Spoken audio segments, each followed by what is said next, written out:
my channel. So today I'm making a small tutorial on how I paint hair. So what's the easiest way to paint hair? Are there any tricks and tips that I use to paint hair? And exactly how do I paint hair? Of course, there's a million ways you can learn to paint hair. This is just the way that I think it's easier and more applicable for all your drawings. So let's just get started. So the easiest way to paint hair is to understand that hair is organic and it's fluid. It's not static like many people paint it. You know, it has shape. So we already have our references in place. I'm gonna use this reference for shape and this reference for color. So step one is to draw the shape. What we're looking for is to paint a very organic shape, not something straight like this. This? No. This? Yes. I'm gonna grab the darkest color in my reference and I'm simply going to trace a hair strand. That's all we need at this point. Now we're going to select a brush that has a lot of strands and fibers within the brush. I'm going to pick a color in the middle range from a reference. It's important to understand that if your hair strand has a shape, you follow that shape. So if your strand is like this, you don't paint like this. You know?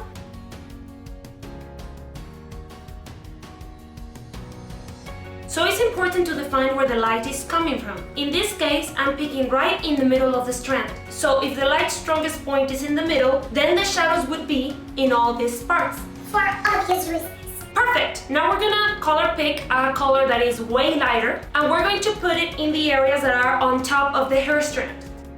What is the trick to make the light super defined? Well, we can understand that hair in fact is a material that is very shiny. It reflects light very easily. So the points that are closer to the light source must be very, very shiny in comparison to the rest of the strand. So here comes the good part. We're gonna do layer effects. We're gonna open a new layer with the effect multiply and we're gonna color pick a dark color in our reference. What we're going to do is shadow, but we're going to do a very specific shadow. Following the shape that I already drew, I'm going to paint the spaces that organically my hand is drawn to. My hand motion is something like this. It's like drawing an M that has one single point. So the motion should be like this. I am also going to paint this on the upper part. Now we're going to add a new layer with the layer effect overlay. And I'm going to color pick the lightest color and in the places where I consider the light is going to be hitting the hardest, I'm going to highlight those areas. And don't forget the bottom part. That's our base. Now here comes the details. My favorite part. We're going to select a brush that is not so fluffy and that is more precise and defined. It has to be more like fibers. And we're going to start in the darkest areas. And we're going to create the splittings that naturally hair has. Now we're going to select a brush that doesn't have many fibers, just one. And we're going to do the same thing. All this talk about fibers is making me hungry. So we're just going to go over the splittings. Don't forget also the bottom part. Now here comes a really nifty trick that I adore. Now we're gonna open a new layer with the option multiply and we're gonna grab a very opaque color. Now we're gonna grab our smudge tool and we're gonna drag the color around in this way. Like that will create strands. This is going to give precision to this layer. Perfect. Now we're going to add details using light.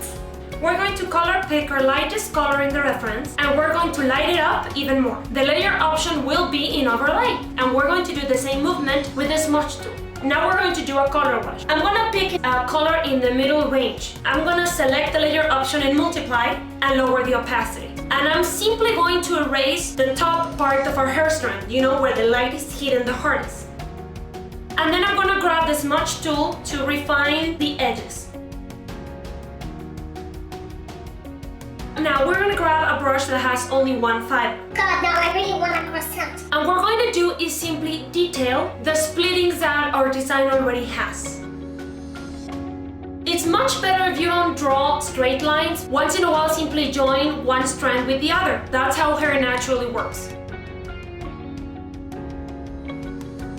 The next step is my favorite. If you notice, hair has hairs just going out and being free. There is no hair in the history of hairs that actually, you know, stays in place like if it was a bald cap. It's not real. There is no gel or hairspray strong enough. So what we're going to do is to render those fibers that just happen to be hanging around hair. and we're going to paint them around our hair strand. Now we're gonna grab a lighter color from a reference, lighten it up. Remember, always follow the shape that we already drew, because if your shape is like this and you do hair strands like this, it just doesn't work. There's no physics to it. It is my personal choice that all my characters and paintings have that fantastic element. We're going to force the light source by doing a reflection. If you notice, it gives it a very fantastic tone, like plastic, futuristic, maybe even anime. And personally, I really like that. We're going to repeat a few of the previous steps. With a darker color, we're going to remark the splittings in the hair. Now, with the brush that had more than one fiber, we're going to do the same. We're going to paint on top of our entire hair strand.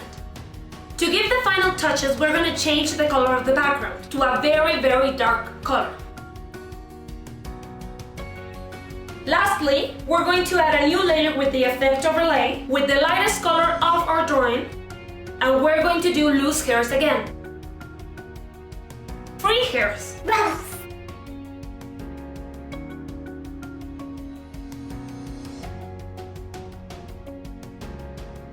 And lastly, the most important element of any drawings that you do, your signature.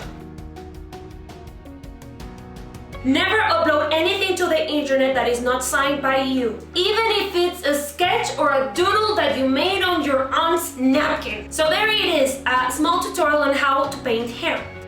This is a process that I use, and I really hope that it helps you in some way. Remember that the same process you can apply to any type of hair you draw: curly, straight, pink, blonde, even textures. No, wait, no, textures, no. I really hope that you're following the same texture, you know. Hair has only one texture. Please like the video if you would like to see more of these small tutorials on specific things that you can find in a drawing. And please subscribe to the channel if you're liking this content and weird tutorials from yours truly. If you have any doubts or comments, remember to leave them down below. And see you guys later!